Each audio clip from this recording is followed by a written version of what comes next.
you. They are coming from Western Uganda, Eastern Uganda, even from Northern Uganda. Today, they will say, who is this person we are talking to? I was born on the 9th of November 1976. I'm the 9th child out of 10. I'm the 9th. Now, I've already told you that I was ordained priest. Did you have this aspiration as a young person when you were growing up that at one time maybe you would be priest and then join politics at a certain point? At what point did you decide which? In 1994, I had a call to priesthood. I was ordained a deacon, a Catholic in the Catholic Church in 2011, then a priest on the 14th of July 2012. I've served as a priest for now 13 years. So you were granted leave, excommunicated, what is it? I was not excommunicated. When I wrote to the bishop, when I actually heard the rumors, he invited me. I told him that, yes, I have the desire. I have not yet formed decision. And after forming decision, I will come and also share with you. And he asked me, how long would that take?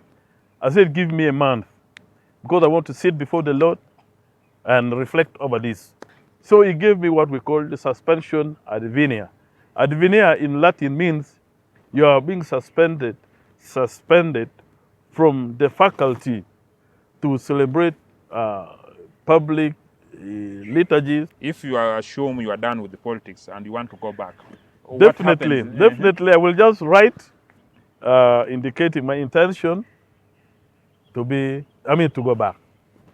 And the bishop and the board of consultants will sit and then review the first letter of request, and then now the letter to be reinstated.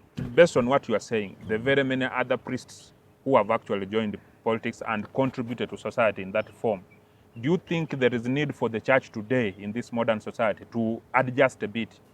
Church leaders should not fear to participate in politics. But leaders are elected by those who shun to participate in politics. But leaders are elected by those who do not vote. But leaders are elected by those who do not decide well. And they surrender, let them decide for us.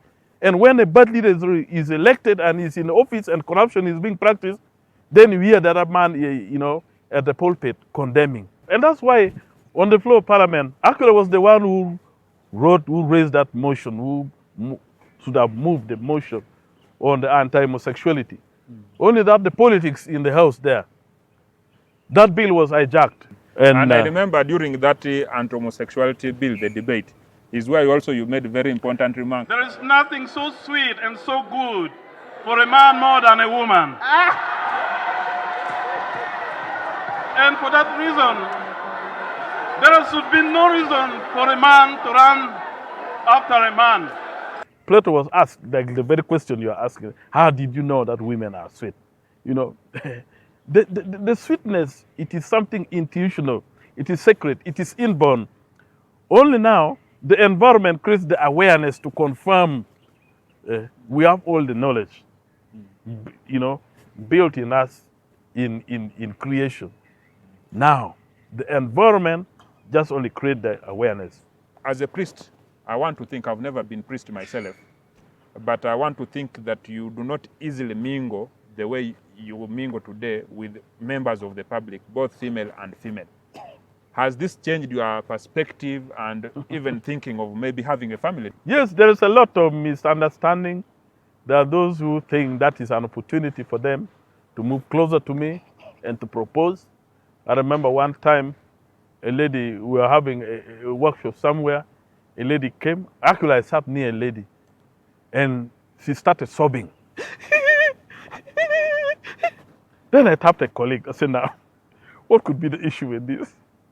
Then he asked in their dialect, I don't want to, was asking the lady, what is the issue?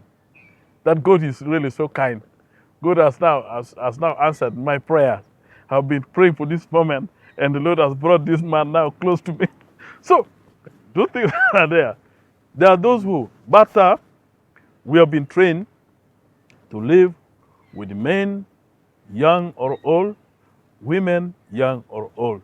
The canon law, decreed in 1983, categorically forbids engagement of the clergy in politics by stating that clerics are to shun completely everything that is unbecoming to their state in accordance with the provisions of particular law.